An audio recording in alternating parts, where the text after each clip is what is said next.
ధనుసు రాశి వారికి అర్ధాష్టమ శని సంచార స్థితి, అష్టమ గురు సంచార స్థితి, వ్యయంలో ఏడాది తర్వాత రవి కుజ శుక్ర సంచార స్థితి ఉన్నప్పుడు, గ్రహదోషం అధికంగా ఉన్నప్పుడు కాళభైరవ స్వామికి స్మరణ, కూష్మాణ దీపం ఎలా పెట్టుకోవాలో ఈ వీడియోలో సవివరంగా సంపూర్ణంగా తెలుసుకుందాం. ధనుసు రాశిలో ఏ నక్షత్రాలు వస్తాయిగా? మూలా నక్షత్రంలోని 4 పాదాలు, పూర్వాషాఢ నక్షత్రం 4 పాదాలు, ఉత్తరాషాఢ నక్షత్రం 1 పాదం కలిపితే ధనుసు రాశి.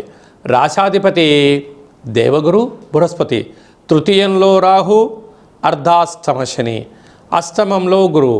అంటే మేజర్గా ఉండబడిన గ్రహాలు అనుకూలంగా లేవు. ఇలాంటి కాల సమయంలో ఆధ్యాత్మిక చింతన, సత్ప్రవర్తన, వీలైతే యోగా, ఆసనం, మెడిటేషన్ వాటిని ఏర్పాటు చేసుకోవడము. అసలే ఇది శీతాకాలం అంటే చలికాలం అవ్వడం వలన గోరువెచ్చని నీరు, గోరువెచ్చని ఆహారం భుజించడం, వీలైనంత వరకు మౌనం, ధ్యానం, దేవతారాధన, గురువులతో సత్సంగము, ఆధ్యాత్మిక తీర్థయాత్ర సేవారంగంలో పాల్గొనడం వలన అనేక సమస్యలు తొలగిపోతాయి.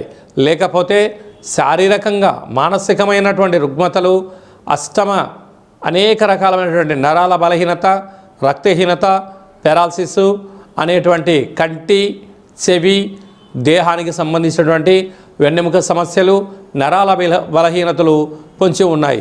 అదే కాకుండా ఏడాది తర్వాత రవి భగవానుడు వ్యయంలో, అలాగే కుజుడు కూడా వ్యయంలో ఉండడం వల్ల అనవసరమైన ఖర్చులు పొంచి ఉన్నాయి, వాహన ప్రమాదాలు పొంచి ఉన్నాయి, అలాగే పోలీస్ స్టేషన్లు, కోర్టు సమస్యలు కూడా పొంచి ఉన్నాయి.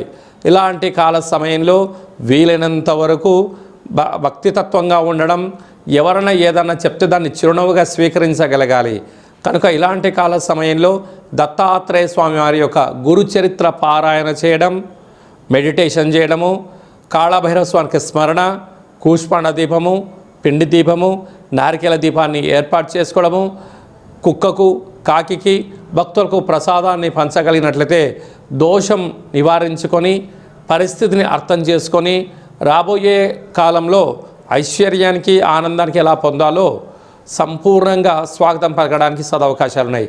సాఫ్ట్వేర్ ఉద్యోగస్తులు, హార్డ్వేర్ ఉద్యోగస్తులు, వ్యవసాయ సోదరీమణులు, విదేశాల్లో ఉండబడిన వారు, సకల భవన నిర్మాణ కార్యక్రమం చేసేవారు, కాంట్రాక్ట్ రంగంలో ఉండబడిన వారు, యూట్యూబ్, వాట్సాప్, ఫేస్బుక్, క్రియేటివిటీ రంగాల్లో ఉండబడిన వారికి చాలా సృజనాత్మకత అవసరం అని చెప్పి కూడా గుర్తు పెట్టుకోగలగాలి.